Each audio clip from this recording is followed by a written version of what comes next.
Hi, everybody. This week I decided to do things a little bit differently for the video. Um, it's been quite the week, if I do say so myself.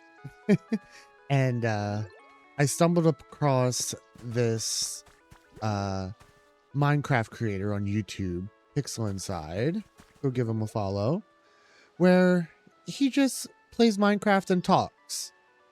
And so I have some stuff I want to talk about. Like I said, it's been quite the week. It's been quite the month, quite the year, quite the decade. I don't know. I don't think we talk about our feelings enough. So let's talk.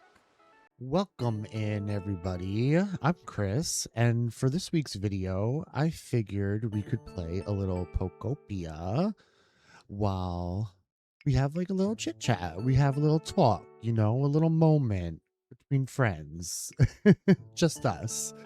I've been playing a lot of Pokopia recently because the first part of the DLC came out this week. And so that's really exciting and fun. It's called Bubbly Basin, and it's all underwater. You get to dive underwater, you can build underwater and do all this fun stuff. And a bunch of new water Pokemon have been added to the game. So that's been really exciting. So I've been playing a lot of that. So I figured we'll play some Pokopia and we'll talk about life, because it's been a week and it's brought up some feelings, and I don't think I'm alone. I think a lot of people are kind of going through it.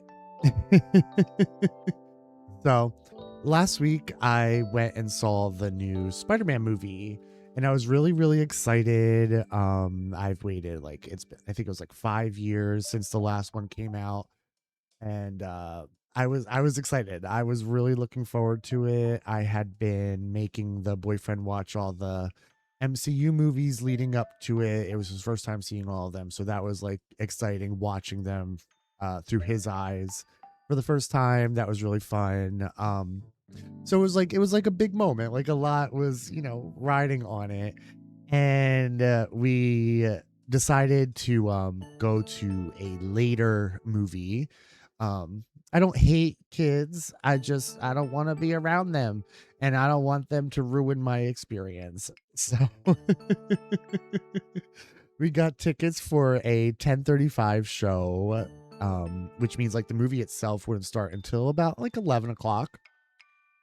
And it's like a 2.5 hour, almost 3 hour movie. So, that's late. It's a late night for kids. So I figured it was safe. Like, I know it's summer, but still, it's late. But we get there and there's like 5,000,000 people there.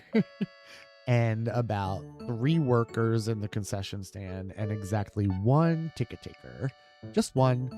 And it was a mess, to say the least. So we're in line for the concession stand, and this is where I get my first inkling that it's gonna be a bad night.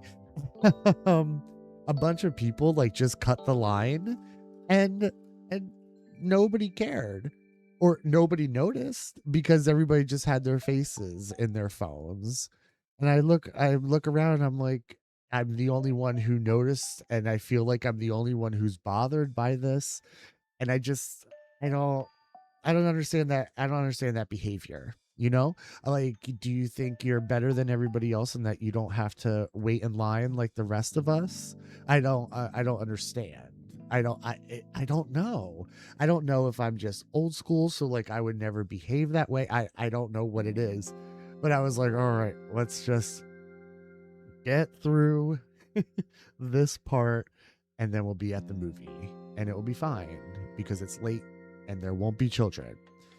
So we get to our seats, and the family or group of people that cut the line walk in after us, and they sit directly behind us.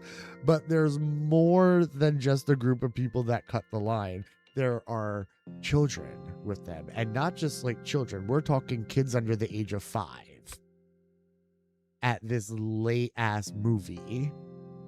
What are we doing? What are we doing?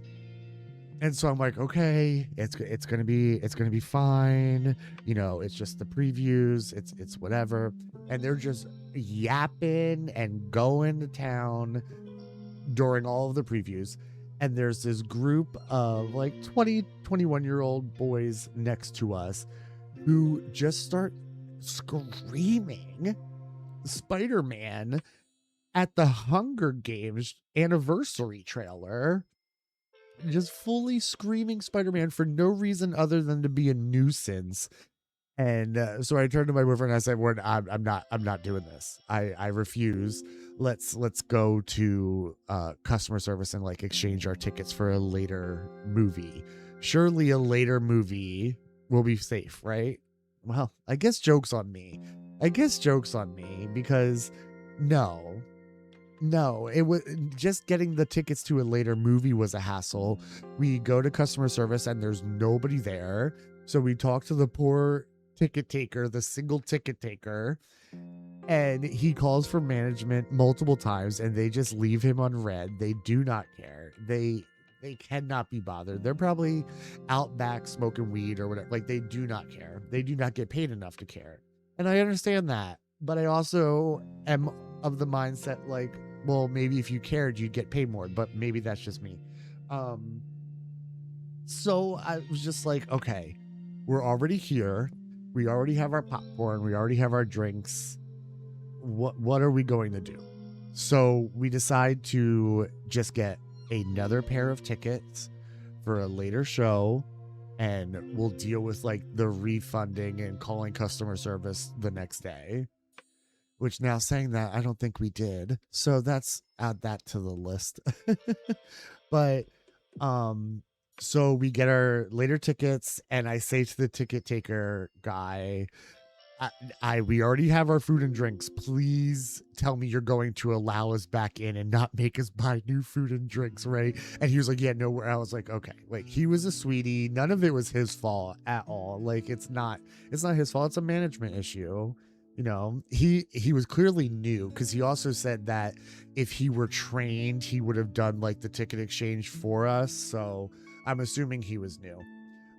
Bless his heart, because I know he was going through it with all of those people, and these people just, they didn't know. It seems like nobody knows how to act anymore. So anyway, we get our tickets for an 11:15 show, meaning the movie will start at 11:45. It's gonna be a late night now, but I'm still like, okay, we're fine. We're gonna go see it now. There's definitely not going to be any children. This is definitely going to be safe. You know, maybe there'll be like a rowdy adult or something, but I feel like at that hour, the people there really want to see the movie, so maybe it will be a better moment. Right before the movie starts, this mom walks in with 3 little girls. I want to say these girls were ages 8, 4, and 3 at best. At best. They walk in about 5 minutes before the movie starts, and they sit down right behind us, of course. It's not a sold out movie, so I don't know why, as a parent, you wouldn't say, let me not sit on top of these two. Let me not sit on top of these 2 people when there's really no need for me to, and when I also am aware of how my children act, so maybe I shouldn't do this to somebody else. That's just me. Maybe that's just me, and I have, I respect other people, and I care about other people, and if someone's spending a lot of money to go to the movies, because going to the movies is not cheap, I would want them to have a good time just like I want to have a good time.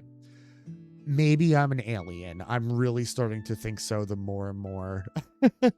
So they sit right behind us, and one of the little girls starts immediately kicking my chair.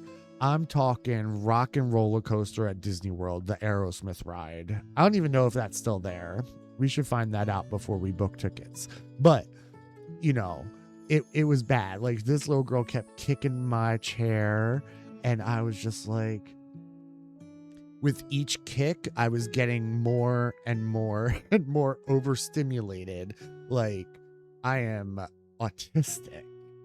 I am also self-aware enough to realize when I am starting to reach a point of no return. And at this point, after about the 10th kick, I was there. I was there, and I was starting to get like, now I'm getting like stressed and anxious because I'm like, what am I going to do? What am I going to do? Because I don't want to go to jail. And if I yell at this lady, she could call the police and say I'm crazy or something and have me thrown in jail. And I didn't want to deal with that. So I was just like, okay, deep breaths. Maybe once the movie starts, everything will be okay, right? Everything will be fine. The kids will suddenly behave. They will suddenly know how to act like, you know, humans and not caged animals. That's what I thought. That was the copium I was huffing in that moment because I was just so desperate for the night to take a turn for the better. Well, ladies and gentlemen, and my non-binary friends, the movie started and the mom takes out her phone and begins recording a video with the flash on, mind you, and talking to the camera. Hi guys, we're here seeing Spider-Man. Say hi, girl. What are we doing? What are we doing? You have got to be kidding me. Have we completely lost the plot as a society? Because so in that moment, I turned around and I shushed her because no. No, ma'am. We're not doing your little ticky-tacky moment at Spider-Man right now. You go film that in the hall and take a picture of the poster in the hallway. Don't do that in here when the movie is playing, because now not only are you doing that here with the flash on and disrupting other people, but you're showing your kids that this is okay behavior. And that is when I started to get sad. That is when I started to realize that as a society, we've reached the point of no return, I feel. Maybe that's doom and gloom, you know, but I just think we've gotten to a point where there's no turning back. I don't think that we can fix this. At this point, it feels like people are just programmed to not care about others, to not respect the time, the space of other people. People walk into the room and they act like they are the only ones there. And I'm just so confused by that. And it makes me sad because it also makes me think about the group of people that I went and saw the last Spider-Man movie with 5 years ago. And how I am no longer friends with those people due to the lack of caring of others that they did, if that makes sense. They were not good to me in my moments of need.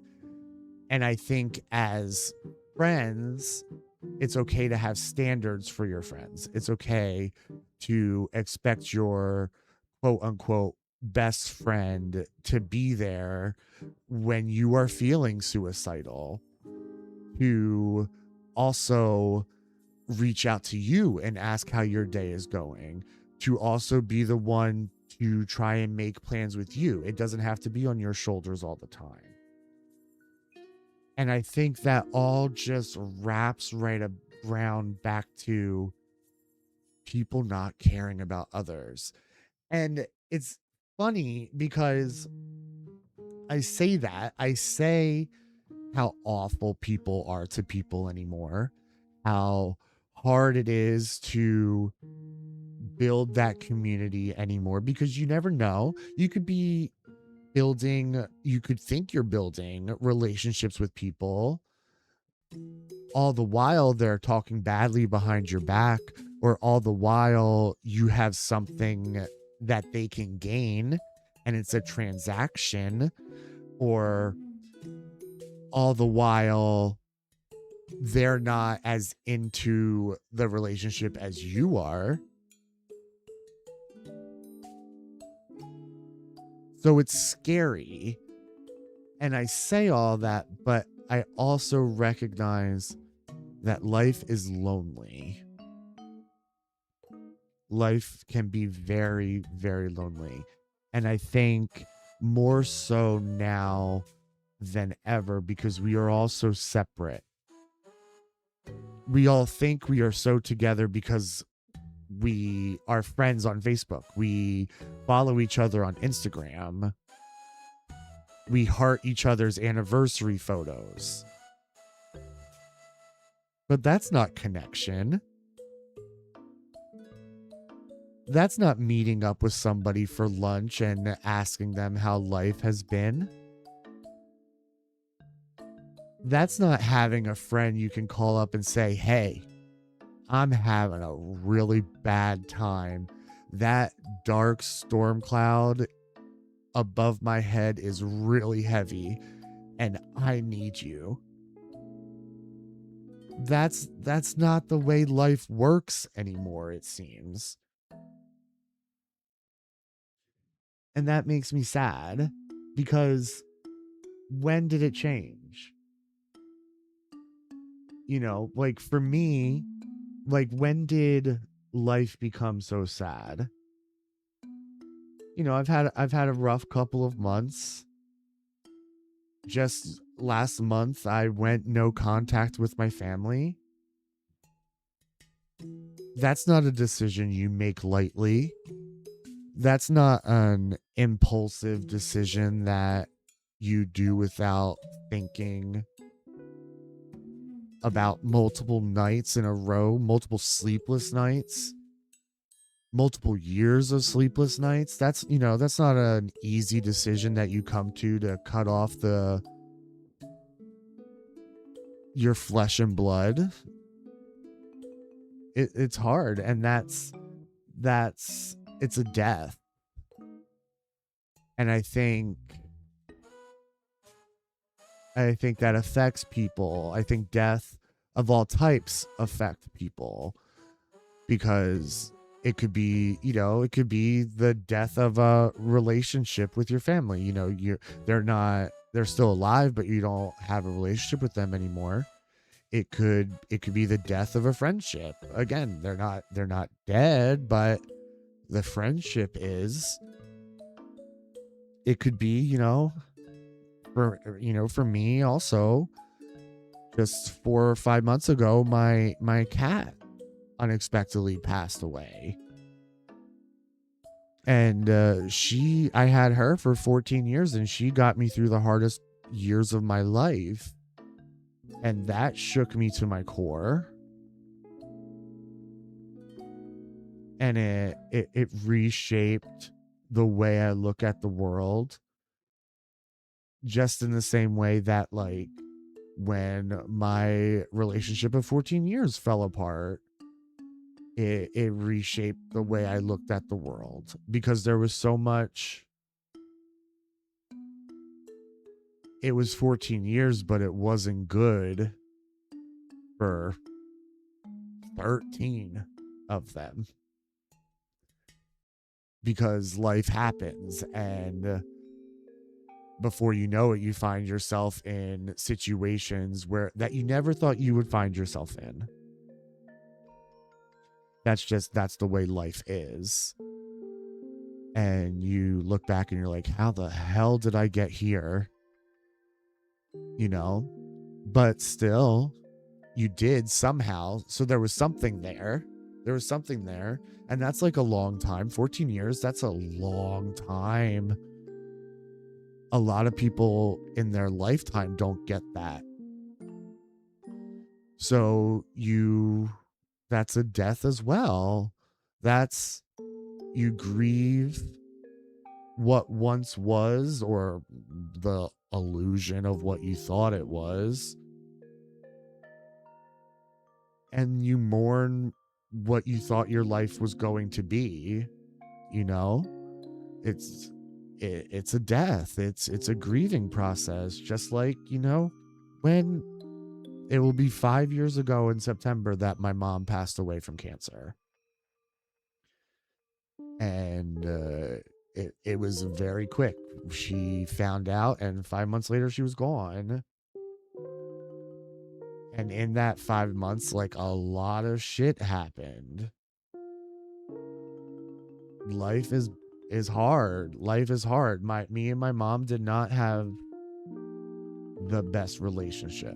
Once, like, it became very apparent that I was gay, everything changed.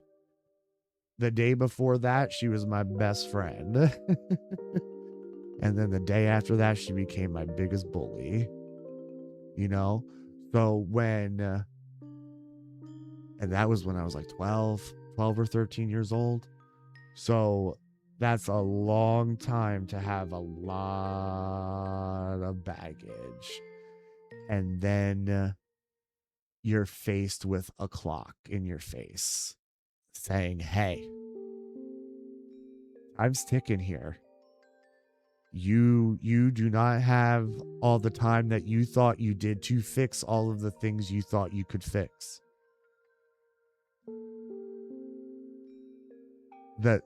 If you're going to do it, now is now. Now is now.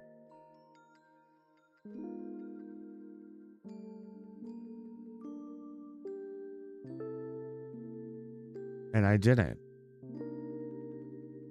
She didn't either. It wasn't like a one-way street. It was a very mutually toxic situation.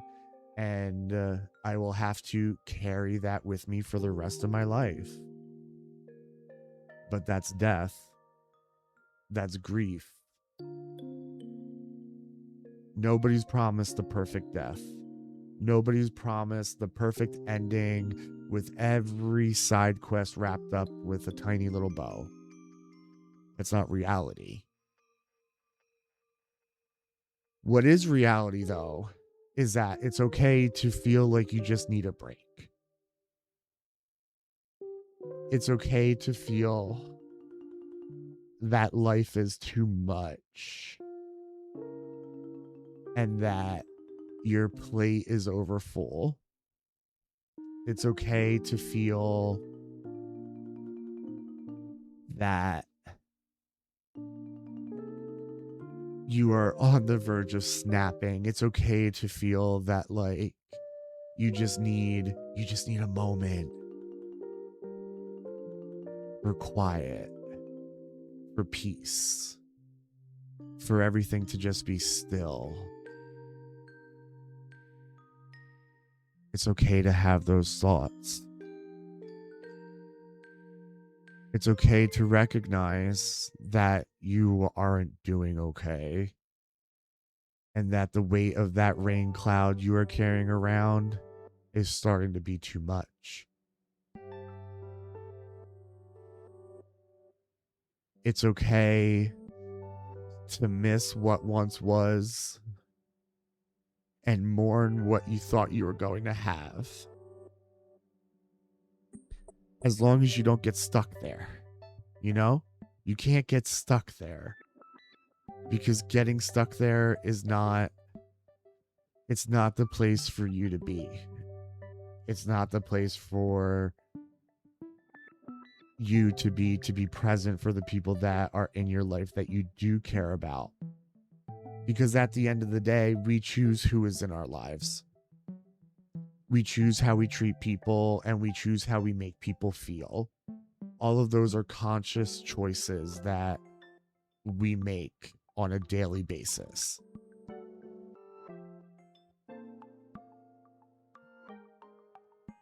So life goes on, you know, unfortunately and fortunately. Even when you think it can't go on. Even when you wake up in the morning and think, how the hell am I going to do this another day?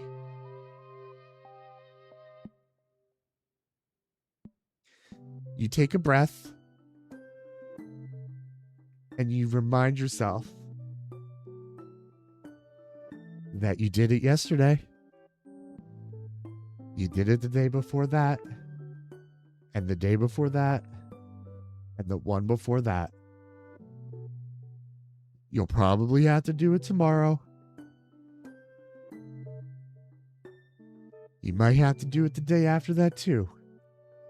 But you do it. Because you have, and you will continue to do it. It may be raining today. It could be raining for a couple of weeks. But it won't rain all the time. It's not scientifically possible. It's not possible. All you can do is keep going. Because what once was is never coming back. Those fun nights with friends where things were easy and you could trust the people that you were around. Those days aren't coming back. Those Friday night movies with your family after going to Blockbuster, those days are gone. The days when you could go out your back door and see that your neighbor was having a birthday party for their kid and you could just walk over and have some food and it would be like you've known each other for years. Those days are gone. Now we're trained to only care about ourselves and to demand grace for ourselves, but to not give it to other people. To demand to be treated one way, but not care how you treat others. That's what it seems like anyway. Like we're all just trained to only worry about ourselves. And I don't, that's not the way the world works. In my brain, in my heart, that's not the way it works. In my world, we care about others. If I win, you win.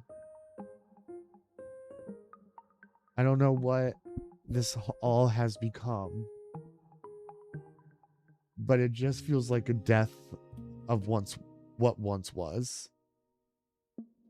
And it makes me sad. Because having that realization that those times are never coming back.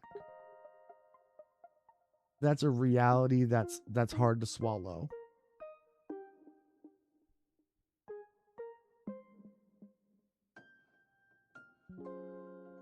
But with all death, life goes on. You find a way to make it work. Okay, so you can't open that back door and talk to your neighbors anymore. Okay, you can't pick up the phone and call your mom anymore. Okay, that person you thought was your bestest friend in the entire world for 14 years is not who you thought he was. That's life, I guess. I guess what matters the most is how we deal with it, is how we pick up the pieces of ourselves after a death, while also recognizing that with each death, a piece of us goes with them. It could be the nastiest fallout you've had with somebody. It still takes a piece with you because it changes the way you go about your life. You can say that it doesn't, of course, but it does. You'll see something and be like, oh. Or you'll hear somebody say something and be like, oh, that doesn't sound like the truth.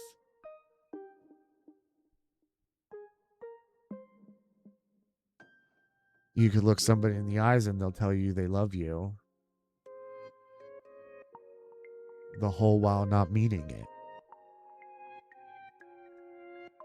Everything about nowadays is uncertain.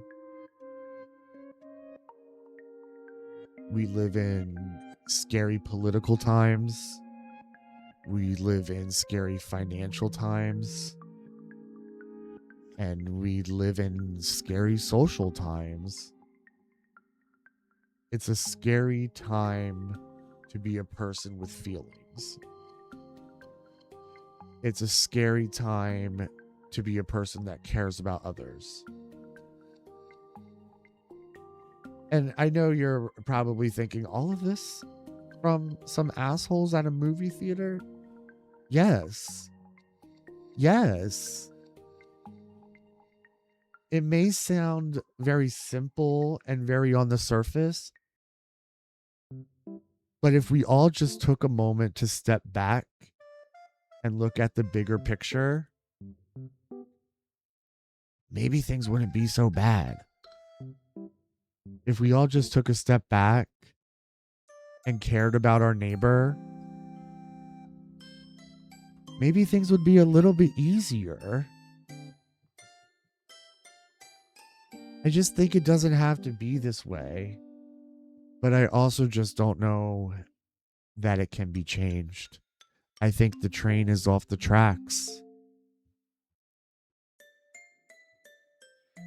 I think we are so long gone as a society that we aren't allowed to deal with the really heavy emotions that come with life.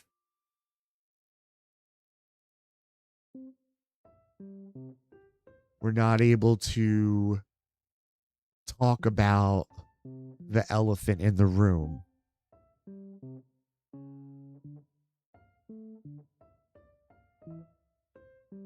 Because we don't want to bother other people.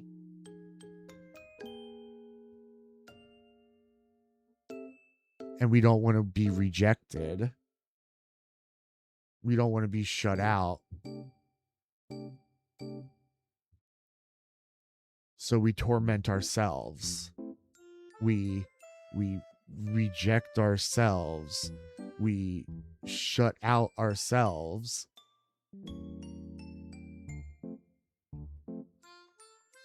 Because that's what it feels like people who give a shit are expected to do.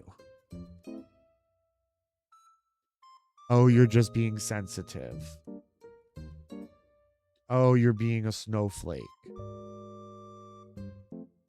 No. Life sucks. Life sucks for everybody. Why do we need to make it harder for each other? We're all grieving something. We're all dealing with a casket closing in our lives somewhere, in some way. That's hard. And it's a scary thing because you also know that your time is limited. You know that you don't have all those moments that you thought you would have. You don't have the time to fix your relationship with your parents. You don't have the time to create that career you wanted for yourself. You don't have the time to make that dream you wanted a reality. So you have to make the best with what you have. You just have to. One way or another, you have to. Because no one else is going to do it for you. It seems like anymore nowadays, no one's going to reach out that hand to help you. You have to do it yourself.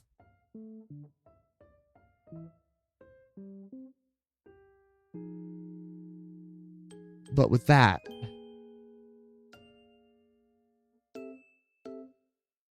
I say those words, and I know they're not true. I know that there are people out there that are willing to help. I know there are people out there who care.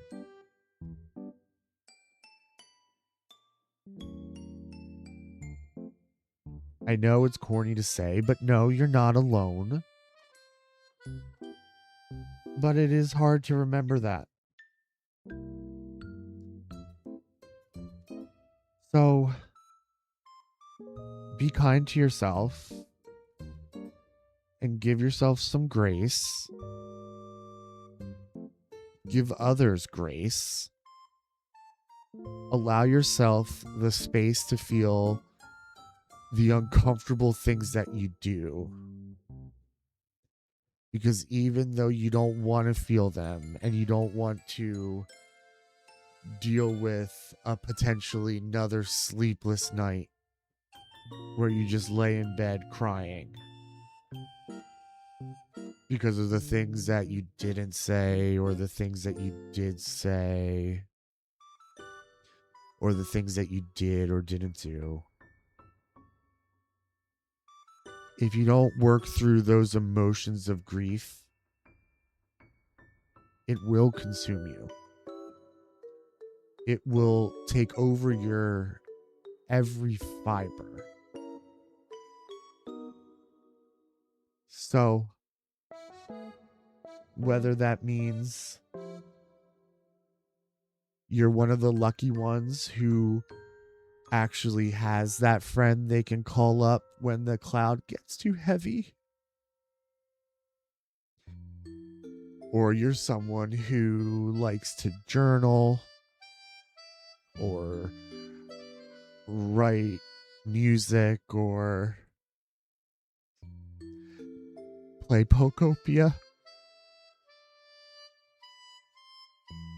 do what you gotta do to take care of yourself.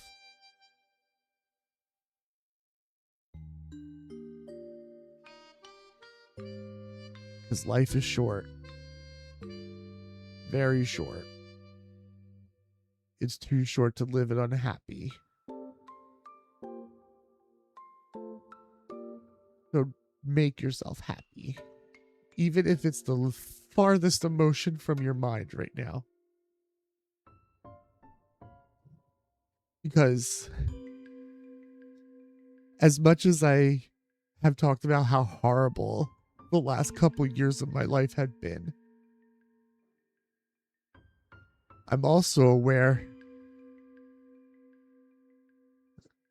that on those sunny days,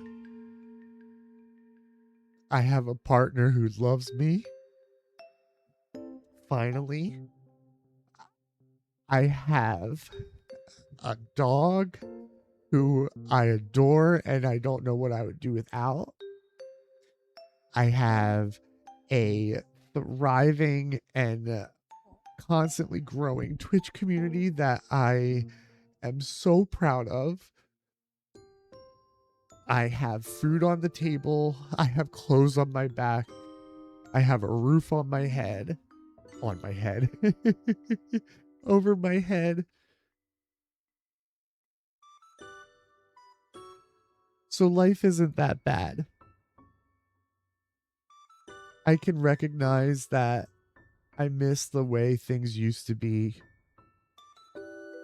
I can miss the way my mom treated me before. I can miss the good times that I had with my ex and the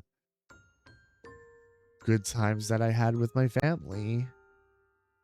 And also recognize that I can create new memories and that I am in control of my future and the way things go for me.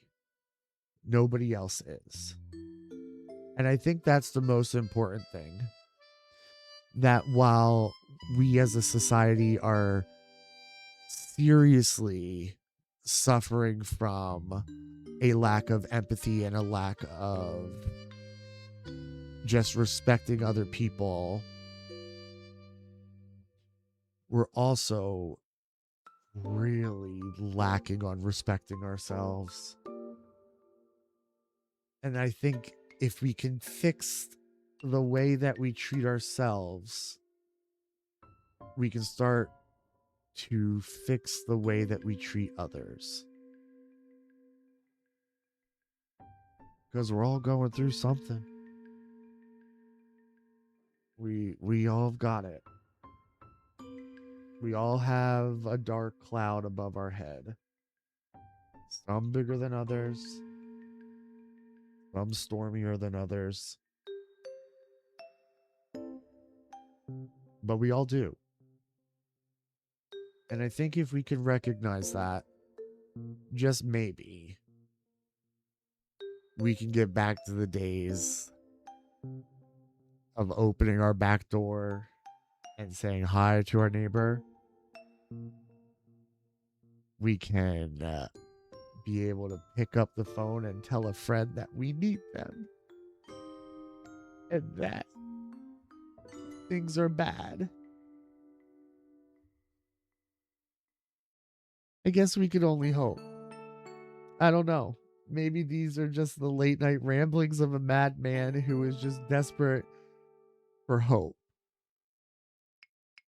Hope that things won't always be so hard. Hope that things will change. Hope that the writing we read in the prophecy isn't true and can be rewritten. All we can do is hope. So, if any part of this video touched you, I hope you're doing okay. And I hope that if life is really heavy for you right now, that you wake up tomorrow and remember that you pushed through yesterday. And that I believe in you. Just a homo on the internet, but I believe in you. We can do this together.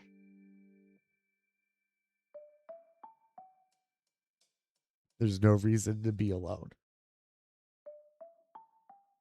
Bye, everybody.